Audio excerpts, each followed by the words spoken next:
आकाशवाणी रांची से प्रस्तुत है प्रादेशिक समाचार।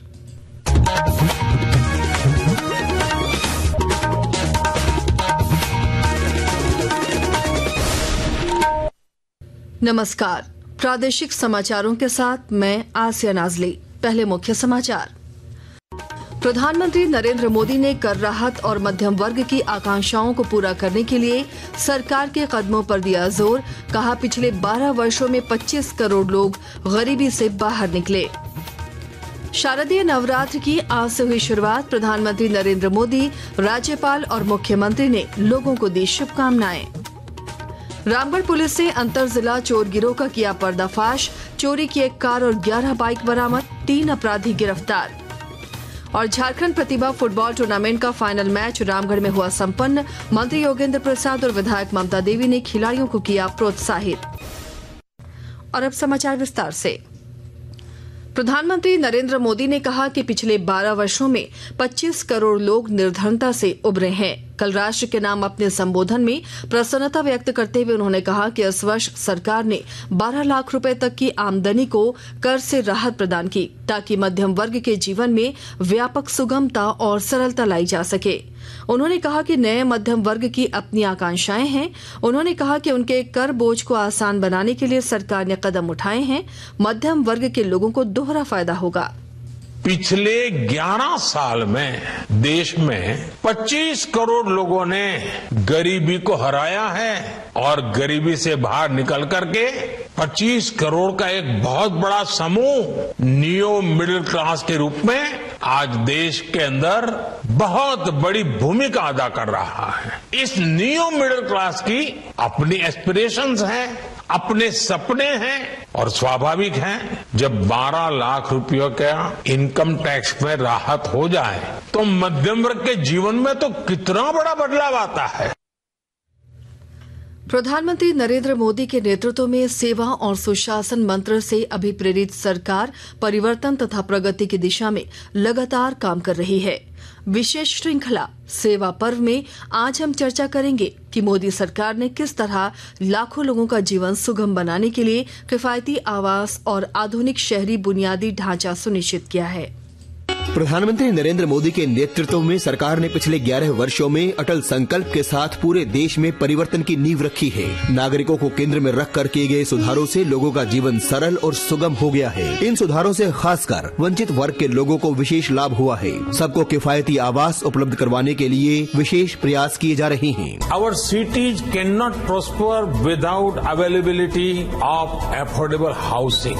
Realizing this, we launched the Housing for All program in 2015. I am happy to note that we are well on our way. लोगों को गुणवत्तापूर्ण और किफायती आवास उपलब्ध करवाने के लक्ष्य को प्राप्त करने के लिए सरकार ने 2 व्यापक अभियान शुरू किए हैं। प्रधानमंत्री आवास योजना शहरी और प्रधानमंत्री आवास योजना ग्रामीण। शहरों को स्मार्ट सिटी मिशन के तहत उन्नत बनाया जा रहा है। इस योजना के तहत 1.5 लाख करोड़ रुपए से अधिक की 7,500 से अधिक परियोजनाएं पूरी की जा चुकी हैं। अमृत और अमृत 2.0 के तहत लाखों स्वच्छ जल और सीवरेज कनेक्शन, हजारों की संख्या में हरित क्षेत्र और जलाशयों के निर्माण के साथ साथ बिजली की बचत के लिए LED बल्ब से सड़कों को रोशन किया गया है। इसके अलावा उजाला योजना के तहत देश भर के घर LED बल्बों से रोशन हो रहे हैं। प्रधानमंत्री उज्ज्वला योजना के तहत स्वच्छ ईंधन की उपलब्धता सुनिश्चित की गई है। जल जीवन मिशन के माध्यम से अब गाँवों में स्वच्छ जल उपलब्ध कराया जा रहा है। शहरी और ग्रामीण क्षेत्रों में स्वच्छ भारत मिशन के तहत साफ सफाई की व्यवस्था लागू करने के साथ ही सौंदर्यीकरण का कार्य भी किया जा रहा है। मध्य प्रदेश के छिंदवाड़ा से जल जीवन मिशन की लाभार्थी सुनीता ने आकाशवाणी को बताया, पहले हमें पानी की समस्या थी, हम 1 किलोमीटर दूर से कुएं से पानी लेकर आते थे। अब जल जीवन मिशन द्वारा हमें टोटी वाला नल घर में मिल गया है। इससे हमें घर बैठे पानी मिल रहा है और हमें समय की भी बचत होती है। गाँव की गलियों से लेकर शहर की सड़कों तक कंक्रीट, पाइपों और प्रकाश की व्यवस्था में लगातार सुधार करके भारत एक सुनहरे भविष्य का निर्माण कर रहा है और इससे लोगों के सम्मानजनक जीवन का सपना साकार हो रहा है। समाचार कक्ष से मैं वीरेंद्र कौशिक। प्रधानमंत्री नरेंद्र मोदी के जन्मदिन पर भाजपा ने सेवा पखवाड़ा के तहत सरायकेला खरसावां के सदर अस्पताल ब्लड बैंक में रक्तदान शिविर का आयोजन किया। बड़ी संख्या में कार्यकर्ताओं और युवाओं ने रक्तदान कर मानव सेवा का संदेश दिया। मौके पर भाजपा नगर महामंत्री सुमित चौधरी ने कहा कि सेवा पखवाड़ा के दौरान रक्तदान, वृक्षारोपण, स्वच्छता अभियान और स्वास्थ्य जांच जैसे कई कार्यक्रम आयोजित किए जाएंगे। शारदीय नवरात्र आज से आरंभ हो गया है। 9 दिन के इस अनुष्ठान में शक्ति स्वरूपा मां दुर्गा के विभिन्न रूपों की पूजा अर्चना की जाती है। नवरात्र के प्रथम दिन आज देवी के शैलपुत्री स्वरूप की आराधना की जा रही है। प्रधानमंत्री नरेंद्र मोदी, राज्यपाल संतोष कुमार गंगवार और मुख्यमंत्री हेमंत सोरेन ने नवरात्रि की शुभकामनाएं दी हैं। इधर लोहरदगा जिले में शारदीय नवरात्र का शुभारंभ पूरे विधि विधान और भक्तिभाव के साथ हुआ, जहां भक्तों ने कलश स्थापना कर मां शैलपुत्री की पूजा अर्चना की। कोडरमा के खादी शोरूम में दुर्गा पूजा और गांधी जयंती को लेकर ग्राहकों की भीड़ उमड़ रही है। ग्राहकों ने कहा कि खादी पहनने से आराम के साथ साथ देशभक्ति और स्वदेशी का एहसास होता है। खादी ग्रामोद्योग बोर्ड के मैनेजर हरिहर सिंह ने बताया कि नए डिजाइनर कपड़ों का स्टॉक भी उपलब्ध कराया गया है, जिससे ग्राहकों को खास अनुभव मिल रहा है। आकाशवाणी के ताजा तरीन समाचारों के लिए आप हमारी वेबसाइट newsonair.gov.in पर लॉग ऑन कर सकते हैं। ताजा समाचार X handle @AIR news alerts और Facebook page All India Radio news पर भी उपलब्ध है। आप प्रादेशिक समाचार एकांश के एक्स हैंडल @AIR न्यूज_रांची और Facebook page Akashvani news Ranchi, Instagram page तथा YouTube channel AIR news Ranchi पर भी हमारे बुलेटिन सुन सकते हैं। प्रादेशिक समाचार आप आकाशवाणी रांची से सुन रहे हैं। रामगढ़ पुलिस ने अंतरजिला चोर गिरोह का पर्दाफाश करते हुए चोरी की 1 कार और 11 बाइक बरामद कर 3 अपराधियों को गिरफ्तार कर जेल भेज दिया है।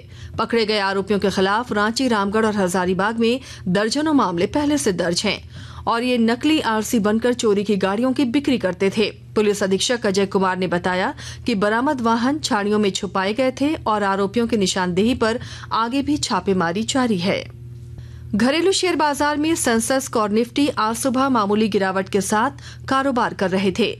सेंसेक्स 217 अंक गिरकर 82,409 पर और निफ्टी 34 अंक गिरकर 25,293 पर आ गया।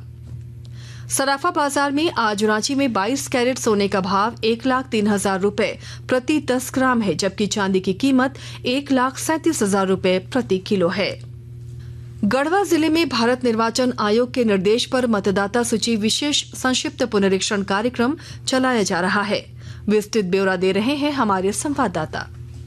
गढ़वा जिले में भारत निर्वाचन आयोग के निर्देश पर मतदाता सूची विशेष संक्षिप्त पुनरीक्षण कार्यक्रम के तहत सभी मतदान केंद्रों का पुनर्गठन किया जा रहा है। इसके तहत प्रत्येक मतदान केंद्र पर मतदाताओं की संख्या की समीक्षा की जा रही है। इसमें भारत निर्वाचन आयोग के निर्देश के मुताबिक किसी भी मतदान केंद्र पर 1200 से अधिक मतदाता नहीं होने चाहिए। इसके आलोक में 1200 से अधिक मतदान केंद्र वाले बड़े मतदान केंद्रों को विभाजित कर उन्हें छोटा मतदान केंद्र बनाया जा रहा है। जिला निर्वाचन कार्यालय से सभी बूथों पर नए मतदाताओं का नाम जोड़ा जा रहा है। वहीं मृत एवं पूर्व से स्थान छोड़ चुके मतदाताओं का नाम सूची से हटाया जा रहा है। विनोद कुमार पाठक, आकाशवाणी समाचार, गढ़वा। रामगढ़ के कुंदरूकला पंचायत स्थित महता बगीचा में झारखंड प्रतिभा फुटबॉल टूर्नामेंट का फाइनल मैच कल देर शाम संपन्न हुआ। कार्यक्रम में मुख्य अतिथि के रूप में पहुंचे झारखंड सरकार के कैबिनेट मंत्री योगेंद्र प्रसाद और विशिष्ट अतिथि विधायक ममता देवी ने खिलाड़ियों को प्रोत्साहित किया। मौके पर मंत्री योगेंद्र प्रसाद ने कहा कि गांव में छिपी प्रतिभा को निखारने के लिए सरकार खेल मैदान और खेल अकादमी की व्यवस्था कर रही है।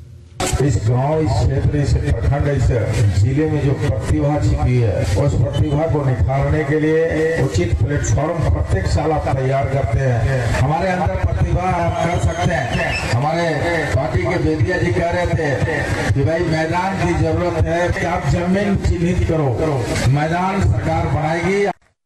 वहीं विधायक ममता देवी ने युवाओं से खेल को अनुशासन और समर्पण के साथ खेलने की अपील की।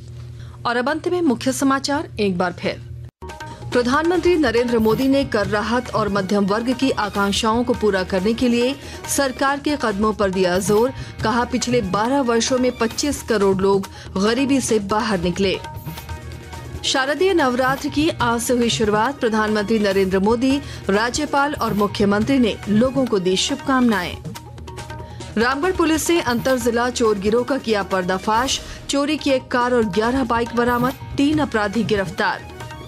और झारखंड प्रतिभा फुटबॉल टूर्नामेंट का फाइनल मैच रामगढ़ में हुआ संपन्न। मंत्री योगेंद्र प्रसाद और विधायक ममता देवी ने खिलाड़ियों को किया प्रोत्साहित।